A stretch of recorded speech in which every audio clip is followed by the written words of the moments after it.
மாதிரி ஆடிப்பட்டம் தேடி விதைச்சிட்டு முடிச்சதுக்கப்புறம் ஒரு வைக்கோல் இருக்குங்கண்ணா. கடைசியாக விதைச்சி முடிச்சதுக்கப்புறம் ஒரு வைக்கோல், நல்ல வைக்கோல் இந்த மாதிரி வைக்கோல் நோய் இல்லாதெல்லாம் எடுத்துக்கோங்கண்ணா. இந்த மாதிரி கருப்படிச்செல்லாம் எடுக்க வேணாங்கண்ணா. நோய் இல்லை நல்ல வைக்கோலை மட்டும் எடுத்துட்டு ஒரு இந்த மாதிரி உண்டான போட்டு வேக வைங்கண்ணா. வேக வச்சுட்டு ஒரு 3/4 மணி நேரம் கழிச்சதுக்கப்புறம்ண்ணா தண்ணி ஊற்றி வேக வைங்கண்ணா. அதுக்கு முன்னாடி முந்தின நாள் நைட்டு இதை வந்து ஊற வச்சுட்டிங்கன்னா அது உள்ள மருந்து வச்சுருக்க கழிவுலாம் வெளியில் ஏற்றிடுவோண்ணா. வெளியில் ஏற்றிட்டு அந்த நல்லா ஊறி இருங்கண்ணா.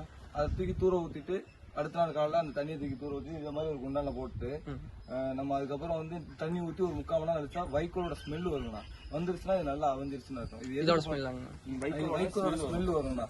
அது இது எதுக்கு பண்றோம்னா, அதாவது இது நம்ம காளான் இருக்குங்கண்ணா, அது வந்து ரொம்ப அதாவது ஃபங்கல் அந்த அட்டாக் வந்து ரொம்ப சென்சிட்டிவ் ஆனதுண்ணா. வைக்கோல்ல வந்து சில நோய் தாக்கல் வந்துருக்குங்கண்ணா. அந்த நோய் தாக்கல் எதுவும் இருக்காம இருக்கிறதுக்கு வந்து அந்த பாக்டீரியா பூண்டிகள் எல்லாத்தையும் கொள்றதுக்காக இந்த மாதிரி ஸ்டெரிலைசேஷன் சொல்லுவாங்கன்னா அந்த மாதிரி டெக்னிக் பண்ணுவாங்க.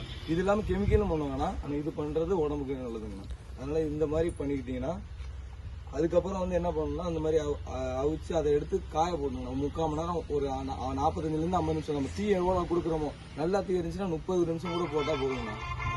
இல்லைன்னா 30 நிமிஷம் கூட போட்டால் போதுங்கண்ணா.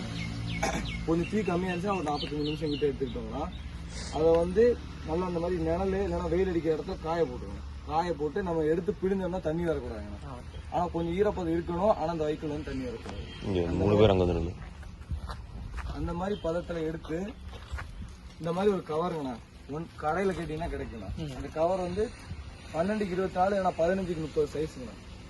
அந்த மாதிரி கவர் வாங்கிக்கிட்டு இந்த மாதிரி வைக்கோல் காய போட்டுருக்குங்களா, இது வந்து நான் அவி வைக்காம வச்சது. அவிச்சிங்கன்னா கலர் வந்து கொஞ்சம் தண்ணியில் போட்டிங்கன்னா என்ன கலரில் இருக்கும் அந்த கலரில் இருக்கும். நல்ல ஒரு